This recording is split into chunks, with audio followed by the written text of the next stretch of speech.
أعوذ بالله من الشيطان الرجيم. بسم الله الرحمن الرحيم. إنا فتحنا لك فتحا مبينا. صدق الله مولانا العظيم وصدقه رسوله النبي الكريم ونحن على ذلك من الشاهدين والشاكرين والحمد لله رب العالمين. بہا کر خون دل کی ہے چمن آرائیاں ہم نے، بہا کر خون دل کی ہے چمن آرائیاں ہم نے، گلوں کو مسکراہٹ دی انادل کو فغاں ہم نے، سبھی احبابوں ہمدم ہم سفر بھی رہ گئے پیچھے، اکیلے ہی بڑھایا سوئے منزل کارواں ہم نے، گزرگاہوں میں مل کر رخ وہ ہم سے پھیر لیتے ہیں، گزرگاہوں میں مل کر رخ وہ ہم سے پھیر لیتے ہیں، بچھایا جن کی راہوں میں کبھی قلب و جنا ہم نے۔ حضرات گرامی، یہ مہینہ اگست کا چل رہا ہے اور ہندوستان کی تاریخ میں اس مہینے کی اہمیت کچھ الگ ہی ہے، اور خاص طور سے اس کی 15 تاریخ کو وہ مقام حاصل ہے کہ ہندوستان کی تاریخ میں یہ دن بطور عید کے، قومی تہوار کے منایا جاتا ہے۔ لیکن یہ 15 اگست کی جو تاریخ ہمیں ملی ہے اور جس میں پورے ہندوستان کے لوگ خوشیاں مناتے ہیں، آزادی کا جشن مناتے ہیں، انڈیپینڈنس ڈے کے نام سے جانتے ہیں، اس کے پیچھے ہماری قربانیاں کیا ہیں؟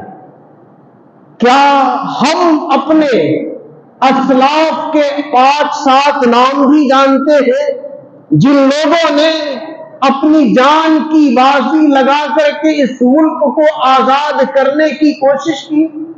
ہم برادران وطن کے لوگوں کے نام تو جانتے ہیں کہ فلاں اور فلاں اور فلاں، لیکن ہم اپنے لوگوں کے نام نہیں جانتے ہیں جن لوگوں نے اس وطن کی آزادی کے لیے اپنی جان کی بازی لگا دی۔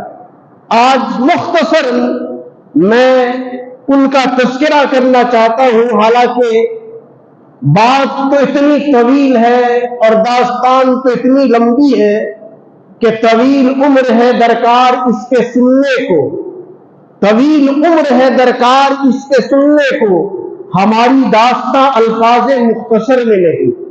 یہ تقریباً 250 سال کی تاریخ ہے، اور 250 سال کی تاریخ کو چند منٹوں میں بیان کرنا ایسا ہی ہے جیسے کہ دریا کو کوزے میں بند کرنا ہے۔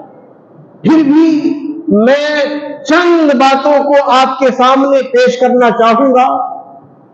ملک ہندوستان جسے ہم نے اپنا وطن بنایا، یہ ہمارا وطن ہے اور ہم اس وطن میں آخر دم تک رہنا چاہتے ہیں، بلکہ ہماری موت بھی آئے گی تو اسی وطن میں آئے گی۔ اور اشفاق اللہ خان کو جب رنگون میں، انڈمان نکوبار میں پھانسی دی جا رہی تھی تو اس سے آخری خواہش پوچھی گئی تھی کہ تمہاری آخری خواہش کیا ہے؟ تو اس جوان انسان نے جو بات کہی تھی، کچھ آرزو نہیں ہے، بس آرزو ہے اتنی، خاک وطن تھوڑی سی میرے کفن میں رکھ دو۔ اتنی سی آرزو ہے کہ میرے کفن کے اندر وطن کی مٹی رکھ دی جائے، یہی میری آخری خواہش ہے۔ تو ایسی محبت لوگوں نے کی ہے۔ اس کی تاریخ شروع ہوتی ہے، پس پردہ میں جائیں، بیک گراؤنڈ میں جائیں تو معلوم ہوگا کہ انگلینڈ کے لوگوں نے، وہاں کے گورے لوگوں نے ہندوستان میں آئے اور ہندوستان میں آ کر کے ان لوگوں نے تجارت کی ابتدا کی۔ اس وقت میں 1601 عیسوی میں انگلینڈ کا پہلا جہاز آیا ہے پانی کا، उस वक्त में हिंदुस्तान में हुकूमत है जहांगीर की, और ये पहला काफिला गुजरात के सूरत शहर में उतरा है। हुकूमत से इजाजत लेकर के उन लोगों ने अपने कारोबार को शुरू किया और कारोबार को तरक्की देते रहे, यहां तक के 1664 तक पूरे गुजरात और पूरे महाराष्ट्र में उनके सामान की सप्लाई होने लगी।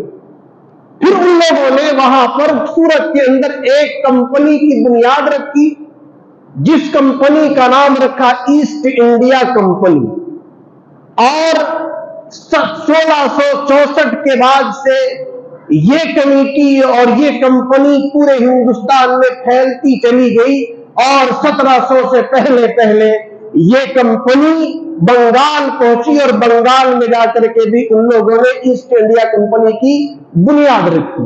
100 साल तक वो लोग तिजारत करते रहे, 1700 ईस्वी तक। तकरीबन 100 साल होते हैं। 100 सालों में उन लोगों ने कुछ नहीं किया। हमारे यहां जब बात होती है जंग आजादी की, तो इब्तिदा होती है 1857 से, कि 1857 में पहली जंग आजादी हुई है, लेकिन ये बात गलत है। इसकी इब्तिदा सबसे पहले 1754 में हुई है पलासी के मैदान में। वहां पर जब अंग्रेज आए हैं और उन लोगों ने हिंदुस्तान का पूरा 100 साल में ये जायजा ले लिया कि यहां पर कहीं मुसलमानों की हुकूमत है, कहीं मरहटों की हुकूमत है, कहीं सिखों की हुकूमत है, कहीं नवाबों की हुकूमत है। लिहाजा उन लोगों ने ये काम किया कि अब उनका काम ये था कि इन हुकूमतों को आपस में लड़ाया जाए, मुसलमानों को मरहटों से, मुसलमानों को सिखों से, मुसलमानों को हिंदुओं से, और उनकी जो हुकूमतें थी पसे पर्दा मदद करते थे और लड़वाते थे, और ये लड़ाई चलती रही, आपस में लड़ते रहे, यहां तक कि जब उन लोगों ने देखा कि अब हम इस हिंदुस्तान के मालिक बन सकते हैं, तो उन लोगों ने सबसे पहले 1754 में बंगाल में हमला किया। और उस वक्त बंगाल के हाकिम थे, आप लोगों ने नवाब सिराजुद्दौला का नाम सुना होगा, उनके नाना की हुकूमत थी, उन्होंने अंग्रेजों से मुकाबला किया और अंग्रेजों को 1754 में शिकस्त हो गई। फिर उन लोगों ने दोबारा हमला किया 1757 ईस्वी में पलासी के मैदान में। अब बहादुर शाह वहां पर नवाब सिराजुद्दौला थे। नवाब सिराजुद्दौला ने मुकाबला किया और मुकाबला ताकत के साथ किया, लेकिन एक मुसलमान मीर जाफर नाम का था, वो अंग्रेजों से जाकर के मिल गया और उसकी साजिश से मुसलमानों की शिकस्त हो गई और सिराजुद्दौला शहीद हो गए। उस वक्त उसके बाद पूरी तरह से वहां पर अंग्रेज गालिब आ गए और अंग्रेजों की हुकूमत कायम हो गई। इसके बाद अंग्रेजों की निगाह मैसूर में पड़ी। मैसूर में सुल्तान टीपू शहीद रहमतुल्लाह अलैह थे। यहां पर वो लोग आए और जंग शुरू हुई। 4 जंगें लगातार हुई है। 1781 में, 1782 में, 1784 में, हर एक साल या एक साल के बाद जंग हुई और हर जंग में टीपू सुल्तान ने उनके दांत खट्टे कर दिए। लेकिन एक जंग फिर 1792 को हुई। उस जंग में टीपू सुल्तान के 2 बेटे शहीद हुए, लेकिन अभी भी अंग्रेज जीत नहीं पाए। 1799 में फिर से एक जंग हुई है मैसूर की धरती में, और यहां पर भी एक मुसलमान मीर सादिक ने गद्दारी की और वो अंग्रेजों से जा मिला, जिसकी वजह से मुसलमानों की शिकस्त हुई। जब मुसलमानों की शिकस्त हो रही थी तो अंग्रेज पुलिस और उनके अफसरान ने देखा कि अब इनकी शिकस्त करीब है, तो सुल्तान टीपू से कहा था کہ تم اپنے آپ کو ہمارے حوالے کر دو، ہم تمہیں کچھ نہیں کریں گے، ہم تمہیں باعزت رہا کر دیں گے، تمہارے ساتھ کوئی معاملہ نہیں ہوگا۔ اس وقت انہوں نے ایک تاریخی جملہ کہا تھا کہ شیر کی ایک دن کی زندگی گیدڑ کے 100 سالہ زندگی سے بہتر ہے۔ انہوں نے اپنے آپ کو ان کے حوالے نہیں کیا، بلکہ آخر دم تک لڑتے رہے اور میسور کی دھرتی میں شہید ہو گئے۔ جب وہ شہید ہو گئے تو انگریزوں نے ان کی لاش کے سامنے کھڑے ہو کر کے کہا تھا کہ آج سے ہندوستان ہمارا ہے، آج سے اس ہندوستان کے مالک ہم ہیں، کیونکہ یہ سب سے بڑی رکاوٹ کی شکل میں تھا جو آج یہ رکاوٹ ختم ہو گئی ہے۔ یہاں ایسے حالات پیدا ہو رہے تھے پورے، آپ دیکھیں کہ پہلی جنگ ہو رہی ہے مسلمان آگے ہیں، دوسری جنگ ہو رہی ہے مسلمان آگے ہیں، اس کے بعد میں آگے چلتے ہیں تو ان کا رخ دہلی کی طرف ہوا، اور 1803 میں ان لوگوں نے دہلی پر حملہ کیا۔ بہادر شاہ ظفر کی حکومت تھی۔ بہادر شاہ ظفر نے دیکھا کہ حالات ایسے ہیں، انہوں نے ہتھیار ڈال دیے، کہا کہ آپ قبضہ کرنا چاہتے ہیں شہر میں، قبضہ کر لیں، ہم آپ سے لڑنا نہیں چاہتے ہیں، ہم آپ سے لڑ نہیں پائیں گے۔ انگریزوں نے کہا کہ تم نے شکست مان لی ہے، ٹھیک ہے، بادشاہ تم ہی رہو گے، لیکن اشارہ ہمارا چلے گا، حکم ہمارا چلے گا، مرضی ہماری چلے گی، ہماری مرضی کے مطابق تمہیں کام کرنا ہوگا۔ اب ایسے بادشاہ کی شکل میں وہ تھے۔ 1803 عیسوی میں سب سے پہلے جس شخص نے ہندوستان میں جہاد کا فتویٰ دیا وہ ہے شاہ ولی اللہ محدث دہلوی رحمت اللہ علیہ کے فرزند ارجمند حضرت مولانا شاہ عبد العزیز محدث دہلوی رحمت اللہ علیہ۔ انہوں نے 1803 عیسوی میں فتویٰ دیا کہ اب پانی سر سے اونچا ہو رہا ہے، اس ہندوستان سے انگریزوں کو بھگانا ضروری ہے، لہذا اب مسلمانوں پر ان کے خلاف جہاد کرنا فرض ہے۔ پھر 24 عیسوی تک، 1824 عیسوی تک مسلمان ان سے مقابلہ کرتے رہے اور ان کی وفات ہو گئی 1824 عیسوی میں۔ ان کی وفات کے بعد ان کے 2 شاگرد، ایک شاگرد کا نام ہے سید احمد شہید رحمت اللہ علیہ اور دوسرے شاگرد کا نام ہے شاہ اسماعیل شہید رحمت اللہ علیہ۔ ان دونوں شاگردوں نے اس تحریک کو آگے بڑھایا اور چلتے رہے، یہاں تک کہ دونوں کی شہادت ہو گئی بالا کوٹ کے میدان میں۔ ان کی شہادت کے بعد ان کے شاگرد پٹنہ میں ایک شہر ہے، پٹنہ میں ایک بستی ہے صادق پور، وہاں کے 2 بڑے علماء تھے، ایک کا نام تھا عنایت علی اور ایک کا نام تھا ولایت علی۔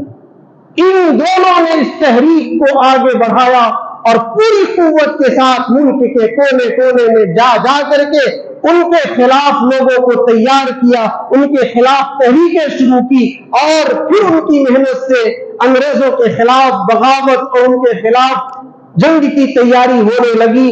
بعد میں اسی تحریک میں 2 نوجوان علماء شامل ہوئے، ایک کا نام ہے حضرت مولانا یحییٰ علی صادق پوری رحمت اللہ علیہ اور دوسرے کا نام ہے مولانا جعفر تھانیسی رحمت اللہ علیہ۔ ان دونوں کو انگریزوں نے گرفتار کر لیا۔ امبالہ کے کورٹ میں مقدمہ چلا، کورٹ میں جج نے فیصلہ کیا کہ یحییٰ علی صادق پوری کو اور جعفر تھانیسی کو دونوں کو پھانسی دے دی جائے۔ جب جج نے یہ فیصلہ سنایا کہ دونوں کو پھانسی دی جائے تو اس فیصلے کو سن کر کے بھری عدالت میں ان دونوں کے چہرے میں مسکراہٹ چھا گئی، خوشی کی لہر دوڑ پڑی۔ جج نے دیکھا کہ ہم نے ان کے خلاف پھانسی کا فیصلہ سنایا ہے لیکن ان کے چہرے میں مسکراہٹ ہے۔ جج نے کہا کہ تمہیں ڈر نہیں لگتا ہے کہ ہم نے پھانسی کا فیصلہ سنایا ہے اور تم مسکرا رہے ہو؟ ان دونوں نے کہا کہ تم کیا جانو گے کہ وطن کی خاطر مرنے کا مزہ کیا ہے۔ वतन की खातिर कुर्बान होने में लज्जत कैसी मिलती है, इसका अंदाजा तुम्हें नहीं है। जब जज ने ये सुना कि मरने की खुशी में ये लोग इतने खुश हो रहे हैं और उतावले हो रहे हैं, तो जज ने गुस्से में आकर के फैसले को बदल दिया और ये कहा कि अब इन दोनों को फांसी नहीं दी जाएगी, बल्कि इन दोनों को अंडमान निकोबार काला पानी की सजा दी जाएगी। हर दिन ये मौत की तमन्ना करेंगे, लेकिन मौत इन्हें नहीं आएगी। दोनों को कैद कर दिया गया और अंडमान के जेल में भेज दिया गया। काले पानी की सजा हो गई। इन लोगों के लिए जो कैद खाना तैयार किया गया था, मौलाना जाफर थानेसरी रहमतुल्लाह अलैह बयान करते हैं कि हमारे लिए लोहे का पिंजरा बनाया गया और पिंजरे का हाल ये था कि हम उस पिंजरे में खड़े रह सकते थे किसी तरह। चारों तरफ कील लगी हुई थी और नीचे में भी कील थी। बैठते या बैठने की कोशिश करते तो वो कीलें चुभने लगती थी। दिन भर उसी पिंजरे में रहते थे। रात में पिंजरे से निकाल करके जेल की कोठरी में बंद कर दिया जाता और सुबह फिर से इसी पिंजरे में डाल दिया जाता था। ये कैफियत चलती रही और यही हालात होते रहे। एक दिन कुछ अंग्रेज उस जेल में गए हैं मुआयने के लिए। इन दोनों के बारे में बतलाया कि ये वो लोग हैं जिनके साथ ये मामला हुआ था। तो उस अंग्रेज अफसर ने कहा था कि इन दोनों के चेहरे से दाढ़ी उतार दो। इनकी सजा ये है, पहली सजा, कि इनके चेहरे से दाढ़ी उतार दो। जब दाढ़ी के उतारने की खबर इन लोगों के पास पहुंची है तो वो लोग धाड़े मार मार करके, चीखे मार मार करके रो रहे थे। अंग्रेज अफसरों ने कहा कि अजीब आदमी हो, जब फांसी की सजा मिली थी तब मुस्कुरा रहे थे, अभी दाढ़ी काटने की सजा मिली है तो इतना रो रहे हो, समझ में नहीं आता है। उन दोनों ने कहा था कि हम रो इसलिए रहे हैं कि हमसे पहले वतन की खातिर हमारी दाढ़ी कुर्बान हो रही है। ये नंबर हमारा कब आएगा? हमारी दाढ़ी हमसे सबकत ले जा रही है, इसलिए हम रो रहे हैं। और दूसरी वजह यह है कि ये इस्लाम का शिआर है, ये शिआर हमारे चेहरे से उतर रहा है, जिसका गम हमें रुला रहा है। आज हम कितनी बेदर्दी के साथ अपनी दाढ़ियों को कतरवा लेते हैं, तरसवा लेते हैं और पता नहीं क्या अपने आप को समझते हैं। ऐसे लोगों को याद कीजिए कि अपनी जान को कुर्बान करना तो पसंद करते थे, लेकिन चेहरे से नबी की सुन्नत को हटाना पसंद नहीं करते थे। फिर इसी आलम में जब उन्हें मौका मिलता था, यही आली सादिक पूरी रहमतुल्लाह अलैह और मौलाना जाफर थानेसरी को तो रात में 5 नमाजें पढ़ते थे।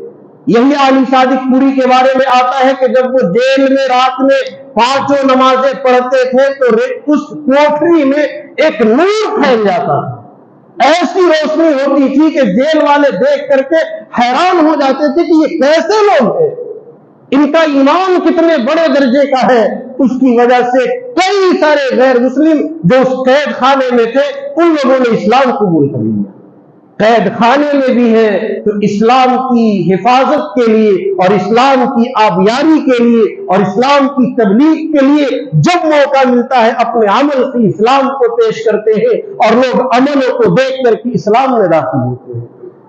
मौलाना जाफर थानेसरी रहमतुल्लाह अलैह को 18 साल के बाद उससे रिहा किया गया, जबकि मौलाना यहिया अली सादिक पूरी उसी काल कोठरी में वफात पा गए।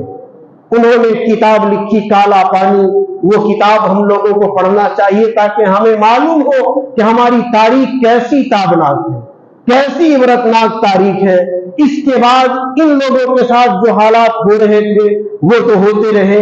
यहां से जंगों का और बगावत का सिलसिला शुरू हुआ है 1857 ईस्वी में। सबसे पहला जो मामला दरपेश हुआ है वो ये है कि अंग्रेजों ने कारतूस बनाना शुरू किया था और वो कारतूस में जो ढक्कन लगता था, ढक्कन में चर्बी लगाई थी उन लोगों ने सूअर की और गाय की। गाय हम जानते हैं कि बिरादरान वतन के लिए मुहतरम और मुकद्दस जानवर है और सूअर हमारे यहाँ हराम जानवर है। मेरठ की जेल में उनके जो सिपाही थे अंग्रेजों के, उसमें तकरीबन 90 हिंदुस्तानी शामिल थे। परेड हो रही थी। परेड के दौरान अंग्रेज अफसरान ने वो कारतूस पेश किए हिंदुस्तानियों के पास और कहा कि इसे अपने मुंह से खोलो। आप अंदाजा करिए कि 90 में से 85 सिपाहियों ने इनकार कर दिया कि हम इसे नहीं खोलेंगे। क्यों नहीं खोलोगे? मुसलमानों ने कहा कि इसमें सूअर की चर्बी है, हिंदुओं ने कहा कि इसमें गाय की चर्बी है और दोनों चीजें हम दोनों के लिए मुनासिब नहीं है। 85 लोगों ने इनकार किया, 5 लोगों ने खोल दिया था। 85 में 49 मुसलमान थे और 36 गैर मुस्लिम थे। 85 लोगों के कपड़े उतरवा दिए गए और 10 साल की सजा दी गई। मेरठ के कैद खाने में उन्हें बंद कर दिया गया। मेरठ के लोगों ने जब ये हालात देखे तो बगावत की और पूरे मेरठ के लोगों ने उस जेल पर हमला किया और उन सारे लोगों को छुड़ा दिया और बल्कि उनके साथ और जो हिंदुस्तानी उस जेल में बंद थे सबको छुड़ा दिया। अब ये तो छुड़ा तो इन लोगों ने लिया था, लेकिन अब इनके साथ कैसे पेश आते और कहां जाते?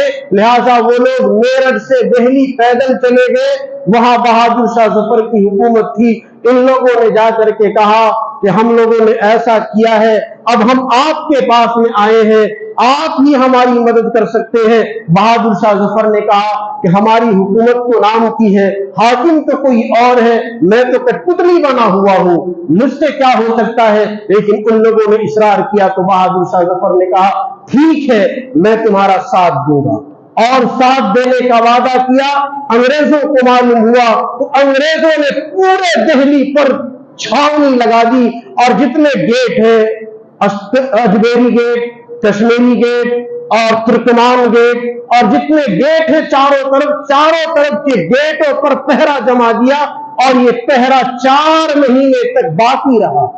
ये मामला शुरू हुआ था मई 1857 में और ये तकरीबन चला है सितंबर अक्टूबर तक ये मामला चलता रहा है। 4 महीने तक दिल्ली के लोग खाने पीने की जो चीजें थी वो खाते पीते रहे, लेकिन जब गल्ला खत्म हो गया तो सब लोगों ने हथियार डाल दिया। हथियार डालने के बाद अंग्रेजों ने वो मार काट और खून खराबा किया है कि तारीख में ऐसी मिसाल नहीं मिलती है। इतने खून बहाए हैं और इतने कत्ल गारतगिरी उस जमाने में की गई है। बहादुर शाह जफर फरार हुआ और हुमायूं के मकबरे में जाकर के रोपोश हो गया और वहीं पर रहा और हुमायूं के मकबरे से उसे गिरफ्तार किया गया और 2 महीने तक उसके खिलाफ मुकदमा चलता रहा और फिर उसकी आंखों के सामने उसके 4 बेटों को अंग्रेजों ने गोली मारी। उसके बाद उसे रंगून की जेल में जिला वतन कर दिया गया, बर्मा के अंदर। बर्मा में ही उनकी वफात हुई। उन्होंने मरने से पहले आखिरी गजल लिखी थी, जो गजल उनकी बहुत ही ज्यादा मशहूर हुई कि उम्र दराज मांग के लाए थे 4 दिन, 2 आरज़ू में कट गए 2 इंतजार में। कितना है बदनसीब जफर दफन के लिए, 2 गज जमीन भी मिल न सकी कुएं यार में। ये गजल उन्होंने वहां पर जाकर के लिखी थी, ये उनकी आखिरी गजल थी। ये सारा कुछ हो रहा था हिंदुस्तान में और अभी तक कहीं पर कोई और नजर नहीं आ रहा था, सिर्फ और सिर्फ मुसलमान ही नजर आ रहे थे। 1857 के इन हालात को देखने के बाद दिल्ली के अंदर 30 उलमा ने एक कमेटी मुनअक्किद की, एक कमेटी बुलाई, एक जलसा किया जिसमें हजरत मौलाना कासिम नानोतवी रहमतुल्लाह अलैह सरे फहरिस्त हैं और इनके साथ दीगर उलमाए कराम हैं। 30 उलमा ने एक फतवा 1803 में शाह अब्दुल अजीज मुहद्दिस देहलवी रहमतुल्लाह अलैह ने दिया था। दूसरा फतवा 1857 में इस उलमा की कमेटी ने दिया कि अब हिंदुस्तान में मुसलमानों पर और हिंदुस्तानियों पर जिहाद फर्ज हो चुका है और यहां से वो तहरीक तेज हुई है और तकरीबन 90 सालों तक मुसलमानों के खिलाफ जंग होती रही है। 1757 से लेकर 1857 से लेकर के 1947 तक ये तकरीबन 90 साल का अरसा है जो पैर दर पैर जंगें हुई है और इससे पहले 100 साल तक सिर्फ और सिर्फ मैदान में मुसलमान रहे हैं। उलमाए सादिकपुर के बारे में जवाहरलाल नेहरू एक बार सादिकपुर आए तो उन्होंने कहा था कि अगर पूरे मुल्क की कुर्बानियों को तराजू के एक पल्ले में रख दिया जाए और दूसरे पल्ले में सादिकपुर के उलमा की कुर्बानी रख दी जाए तो भी सादिकपुर के उलमा की कुर्बानी का पल्ला झुक जाएगा। इतनी कुर्बानियां उन्होंने दी है। बंगाल के अंदर जब नवाब सिराजुद्दौला की शहादत हुई है, उस वक्त में सिर्फ बंगाल में तकरीबन 2 लाख उलमा को बंगाल में अंग्रेजों ने कत्ल किया था, शहीद कर दिया था। और आता है तारीख की किताबों में कि जब अंग्रेजों ने दिल्ली पर हमला किया और दिल्ली पर कब्जा किया तो दिल्ली के चांदनी चौक से लेकर के खैबर तक, खैबर पख्तून तक कोई एक ऐसा दरख्त नहीं था जिसमें के उलमा की गर्दनें न लटकाई गई। इतनी गर्दनें उलमा की लटकाई गई हैं, बल्कि सिर्फ उसी इलाके में नहीं, हर तरफ उलमा की गर्दनें काटी जाती थी और लटका दी जाती थी। उलमा को सुअरों की खालों में बंद करके दरियाए रावी में फेंक दिया जाता था। उलमा को तोपों के दहाने पर रख करके गोले चला दिए जाते थे। जितनी कुर्बानी उलमा ने दी है, लेकिन हम उनके नाम से नावाकिफ है, हम उनकी तारीख से नावाकिफ है, हम उनके कारनामे से नावाकिफ है। हम तो सिर्फ ये जानते हैं कि हम 15 अगस्त 1947 को मुल्क आजाद हुआ है।